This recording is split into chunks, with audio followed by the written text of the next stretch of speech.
Bonjour à vous tous en ce mardi matin du 30 janvier. Recueillons-nous avec Marie pour que cette parole que nous entendons et méditons prenne racine dans nos cœurs, pour en vivre et la partager afin qu'elle porte les fruits de foi qu'elle nous transmet. Demandons à l'Esprit une écoute vierge. Disons ensemble un Notre Père. Notre Père qui es aux cieux, que ton nom soit sanctifié. Que ton règne vienne, que ta volonté soit faite sur la terre comme au ciel. Donne-nous aujourd'hui notre pain de ce jour. Pardonne-nous nos offenses, comme nous pardonnons aussi à ceux qui nous ont offensés. Et ne nous laisse pas entrer en tentation, mais délivre-nous du mal. Viens, Esprit Saint, éclaire-nous. Signons-nous du signe de la croix. Au nom du Père, du Fils et du Saint-Esprit. Amen. L'Évangile de Jésus-Christ selon saint Marc, chapitre 5, versets 21 à 43. Le ciel et la terre éclataient de joie, le divin enfant est né. Alléluia, Alléluia,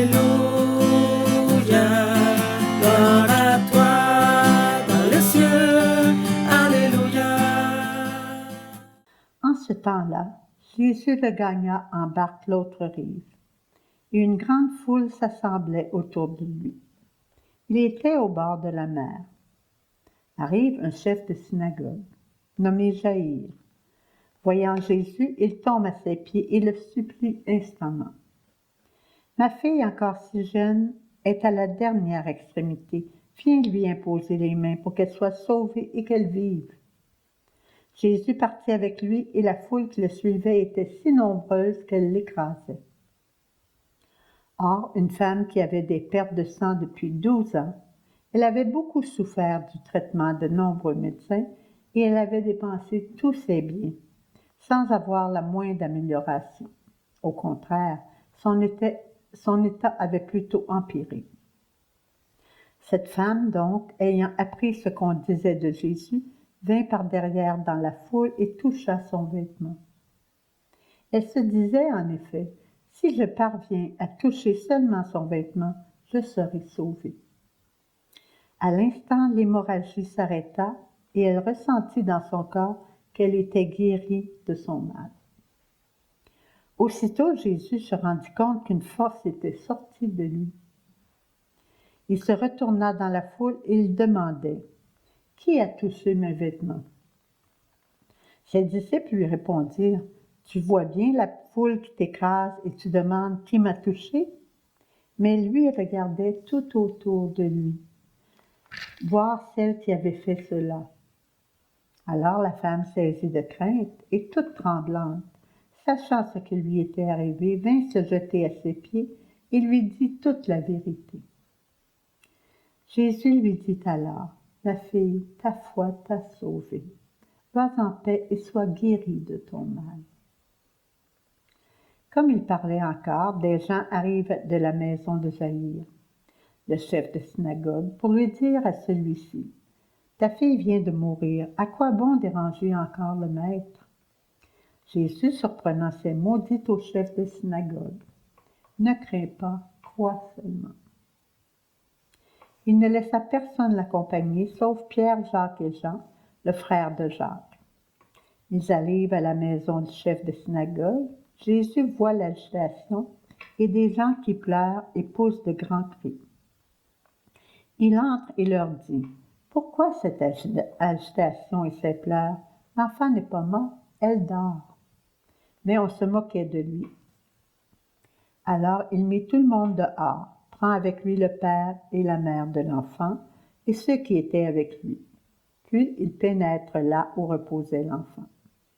Il saisit la main de l'enfant et lui dit, « Talitha koum », ce qui signifie, « Jeune fille, je te le dis, lève-toi. » Aussitôt la jeune fille se leva et se mit à marcher. Elle avait en effet 12 ans. Ils furent frappés d'une grande stupeur. Et Jésus leur ordonna fermement de ne pas le faire savoir à personne. Puis il leur dit de la faire manger. Parole du Seigneur. Nous rendons grâce à Dieu.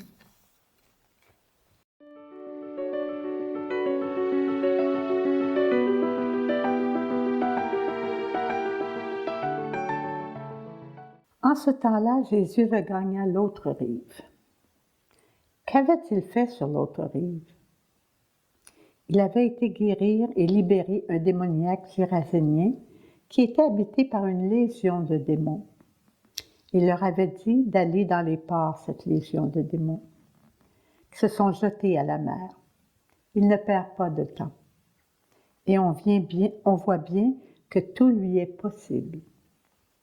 Alors il traverse l'autre rive et une foule se rassemble auprès de lui. Il était au bord de la mer. Arrive un chef de synagogue nommé Jaïr. Ça me fait penser que l'on peut planifier des choses, mais surprise, un imprévu important arrive.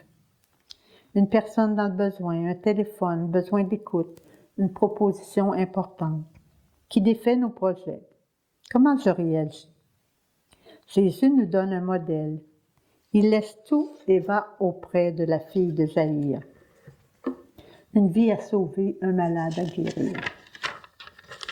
Sur son passage, à travers une grande foule, une femme qui avait des pertes de sang depuis 12 ans croit que si elle touche la frange du manteau de Jésus, elle peut être guérie. Et cela advient, car elle avait entendu ce que Jésus faisait.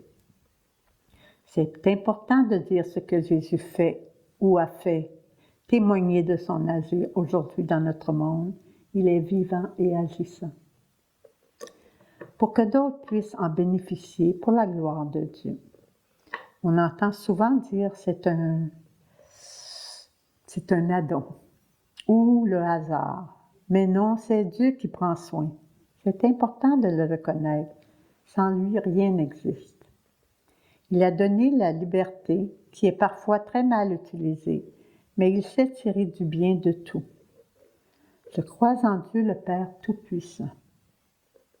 Que ce ne soit pas juste des mots, mais moi j'y crois. On appelle cela providence. N'oublions jamais de lui rendre grâce, lui dire merci pour tous ses bienfaits. Savoir vivre avec lui, qui nous habite, les difficultés, la maladie, les épreuves. Utiliser la bénédiction est un moyen très puissant, que chaque baptisé a le devoir d'utiliser simplement, mais convaincu toujours au nom du Père, du Fils et de l'Esprit Saint. La femme qui avait vu beaucoup de docteurs avait dépensé tous ses biens. Elle ose croire et elle agit. Malgré la foule, elle n'analyse pas, elle agit et est guérie. Et même, elle est sauvée. Aussitôt, Jésus se rendit compte et demande qui m'a touché.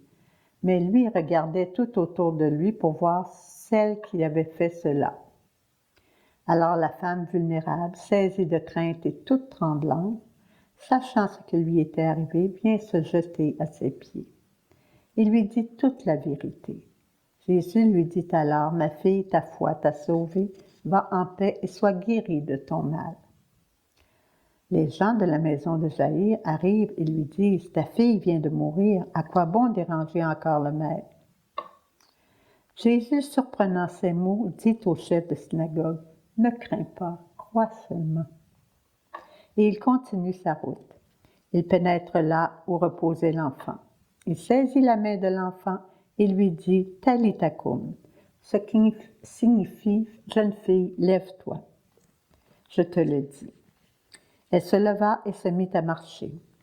Et Jésus leur ordonna fermement de ne faire savoir à personne. Puis il le dit de la faire manger. Gloire à toi, Seigneur.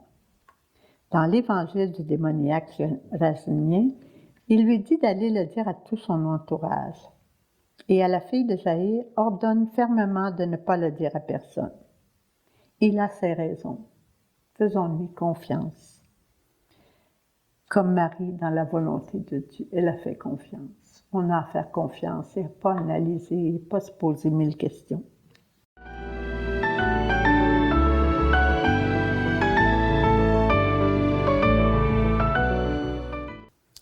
Alors, on va dire un « Je vous salue Marie » ensemble. Je vous salue Marie, comblée de grâce. Le Seigneur est avec vous. Vous êtes bénie entre toutes les femmes, et Jésus, le fruit de vos entrailles, est béni.